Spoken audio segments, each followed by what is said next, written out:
அதிகாரமும் வல்லமையும் ஆளுகையும் உடைய தேவாதி தேவனுக்கு துதியும் கனமும் உண்டாகட்டும்.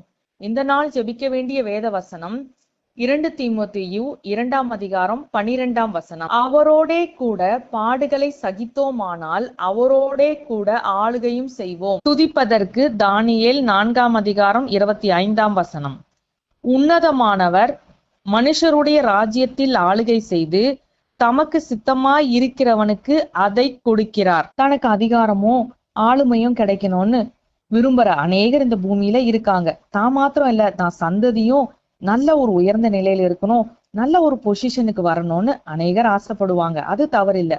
நியாயமான விதத்துல நமக்கு கிடைக்கிற எல்லா உயர்வும் கர்த்தரால வருகிறதா இருக்குது.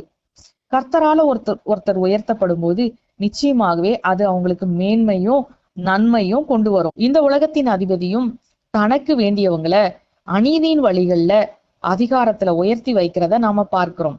ஆனால் கர்த்தரால் உயர்த்தப்படுகிற மனிதர்கள் தான் உண்மையிலே ஆசீர்வதிக்கப்பட்ட நபர்களாய் இருப்பார்கள். நாமளும் கர்த்தரால் உயர்த்தப்பட்டு மேன்மையான இடங்கள்ல வைக்கப்படுவதற்கு அவரோடு கூட நாம் பாடுகளை சகிக்கிறவர்களாய் இருக்க வேண்டும் என்று வேதவசனம் கூறுகிறது. அதாவது நம்முடைய வாழ்வில் வருகிற எல்லா பாடுகளிலும் கிறிஸ்துவுக்காக நாம் வைராக்கியமாய் நிற்கவும், விசுவாசத்தை விட்டு வலுவாமலும், சத்தியத்தை விட்டு விலகாமலும் நிற்கவும் நம்மை ஒப்பு கொடுக்க வேண்டும்.